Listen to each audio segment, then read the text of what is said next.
Leitura estratégica da Constituição Federal do Brasil, sem mais delongas, vem com Robson Concursos, título 5 da Defesa do Estado e das Instituições Democráticas, capítulo 1 do Estado de Defesa e do Estado de Sítio, seção 1 do Estado de Defesa, artigo 136. O Presidente da República pode, ouvidos o Conselho da República e o Conselho de Defesa Nacional, decretar estado de defesa para preservar ou prontamente restabelecer em locais restritos e determinados a ordem pública ou a paz social ameaçadas por grave e iminente instabilidade institucional ou atingidas por calamidade de grandes proporções na natureza. Parágrafo 1º.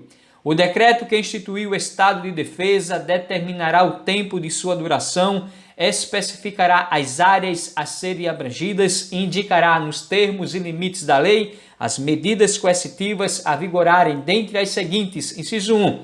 Restrições ao direito de A, reunião, ainda que exercida no seio das associações. B. Sigilo de correspondência. C. Sigilo de comunicação telegráfica e telefônica. Inciso 2. Ocupação e uso temporário de bens e serviços públicos na hipótese de calamidade pública, respondendo à União pelos danos e custos decorrentes. Parágrafo 2º.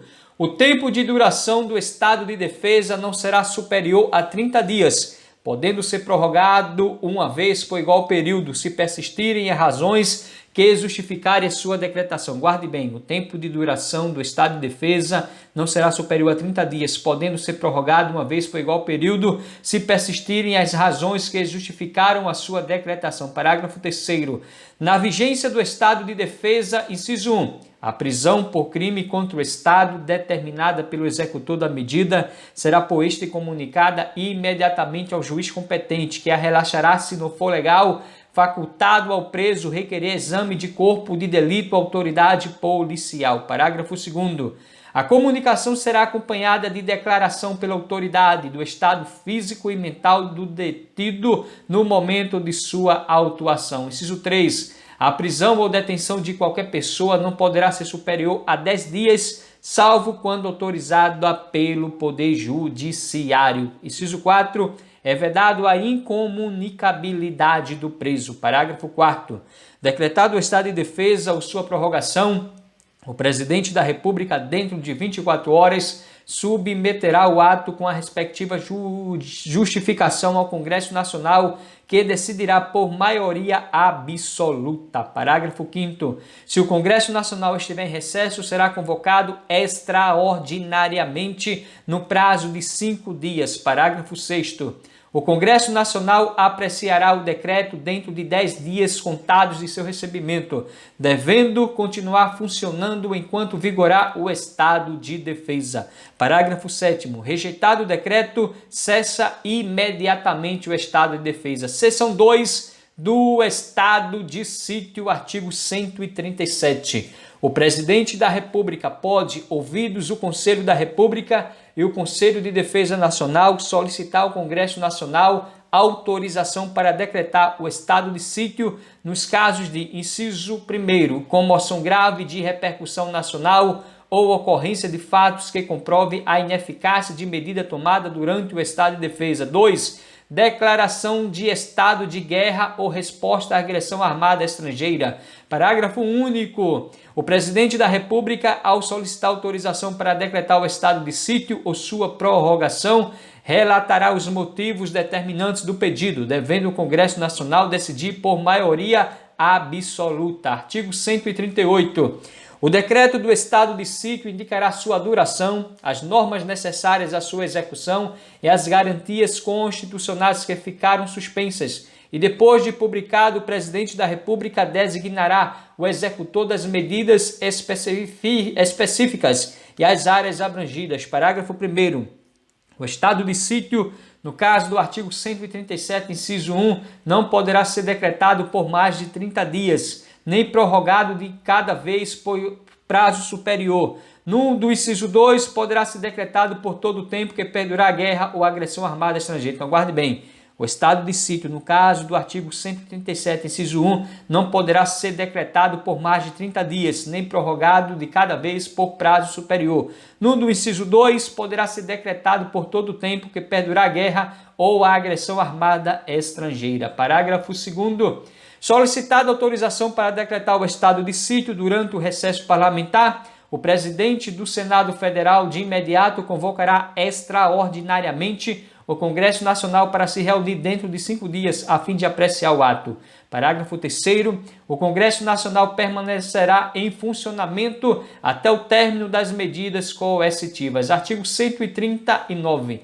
Na vigência do estado de sítio decretado com fundamento no artigo 137, inciso 1, só poderão ser tomadas contra as pessoas as seguintes medidas. Inciso 1.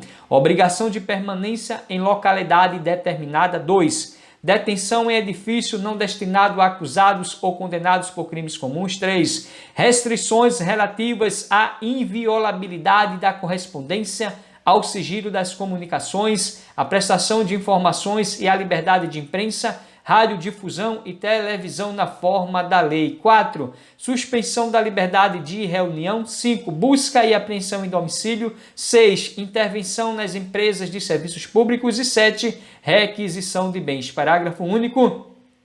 Não se inclui nas restrições do inciso 3 a difusão de pronunciamento de parlamentares e efetuados em suas casas legislativas, desde que liberada pela respectiva mesa. Capítulo 2 das Forças Armadas, artigo 142. As Forças Armadas, constituídas pela Marinha, pelo Exército e pela Aeronáutica, são instituições nacionais permanentes e regulares, organizadas com base na hierarquia e na disciplina, sob a autoridade suprema do Presidente da República, e destinam-se à defesa da pátria, à garantia dos poderes constitucionais e por iniciativa de qualquer destes da lei e da ordem. Parágrafo 1º. Lei complementar estabelecerá as normas gerais a serem adotadas na organização, no preparo e no emprego das Forças Armadas. Parágrafo 2º. Não caberá habeas corpus em relação a punições disciplinares militares. Guarde bem esse parágrafo 2º. Não caberá habeas corpus em relação a punições disciplinares militares. Parágrafo 3º. Os membros das Forças Armadas são denominados militares, aplicando-se-lhes, além das que vierem a ser fixadas em lei, as seguintes disposições. Inciso 1. As patentes com as prerrogativas, direitos e deveres a elas inerentes são conferidas pelo Presidente da República e asseguradas em plenitude aos oficiais da ativa, da reserva ou reformados, sendo-lhes privativos os títulos e postos militares e, juntamente com os demais membros, o uso dos uniformes das Forças Armadas. 2. O militar em atividade que tomar posse em cargo ou emprego público civil permanente, ressalvada a hipótese prevista no artigo 37, inciso 16, a linha C, será transferido para a reserva nos termos da lei. Inciso 3. O militar da ativa que, de acordo com a lei, tomar posse em cargo, emprego ou função pública civil temporária, não eletiva, ainda que da administração indireta, ressalvada a hipótese prevista no artigo 37, inciso 16, a linha C, ficará agregado ao respectivo quadro e somente poderá, enquanto permanecer nessa situação, ser promovido por antiguidade, contando-se-lhe o tempo de serviço apenas para aquela promoção e transferência para a reserva, sendo depois de 2 anos de afastamento, contínuos ou não, transferido para a reserva nos termos da lei. Parágrafo 4º. Ao militar são proibidas a sindicalização e a greve. Guarde bem. Ao militar são proibidas a sindicalização e a greve. Inciso 5º. O militar, enquanto em serviço ativo, não pode estar afiliado a partidos políticos. Parágrafo 6º. O oficial só perderá o posto e a patente se for julgado indigno do oficialato ou com ele incompatível por decisão de tribunal militar de caráter permanente em tempo de paz ou de tribunal especial em tempo de guerra. Inciso 7º. O oficial condenado na justiça comum ou militar a pena privativa de liberdade superior a 2 anos por sentença transitada em julgado será submetido ao julgamento previsto no inciso anterior. Parágrafo 8º. Aplica-se aos militares o disposto no artigo 7º, incisos 8, 12, 17, 18, 19 e 25 e no artigo 37, incisos 11, 13, 14 e 15, bem como na forma da lei com prevalência da atividade militar no artigo 37, inciso 16, a linha C. Inciso 10, a lei disporá sobre o ingresso nas Forças Armadas, os limites de idade, a estabilidade e outras condições de transferência do militar para inatividade, os direitos, os deveres, a remuneração, as prerrogativas e outras situações especiais dos militares, consideradas as peculiaridades de suas atividades, inclusive aquelas cumpridas por força de compromissos internacionais e de guerra. Artigo 143. O serviço militar é obrigatório nos termos da lei. Guarde bem. O serviço militar é obrigatório nos termos da lei. Parágrafo 1º. As Forças Armadas competem na forma da lei atribuir serviço alternativo aos que, em tempo de paz, após alistados, alegarem imperativo de consciência, estendendo-se como tal decorrente de crença religiosa e de convicção filosófico-política para se eximirem de atividades de caráter essencialmente militar. Parágrafo 2º. As mulheres e os eclesiásticos ficaram isentos do serviço militar obrigatório em tempo de paz, sujeitos, porém, a outros encargos que a lei lhes atribuía. Guarde bem esse parágrafo 2º. As mulheres e os eclesiásticos ficaram isentos do serviço militar obrigatório em tempo de paz, sujeitos, porém, a outros encargos que a lei lhes atribui. Meu guerreiro e minha guerreira, no próximo vídeo vamos dar continuidade à nossa leitura estratégica da Constituição Federal. Vamos continuar dentro do título 5, mas o capítulo 3 da Segurança Pública, porque despencam nas provas. Continue firme e forte seus estudos, você não vai desistir do seu sonho. Lembre-se de que o grande caminho que você já percorreu, você não vai deixar em vão. Você é guerreiro, você é guerreira, você vai continuar lutando, labutando, estudando, insistindo, persistindo, plantando a boa semente. No tempo certo você vai colher excelentes frutos. O choro pode durar uma noite, mas a alegria vem ao amanhecer. Deus é bom e ama você. Vem com Robson Concurso, juntos vamos vencer. E até o próximo vídeo, querendo Deus, força e honra e amém, meu nobre guerreiro, minha nobre guerreira.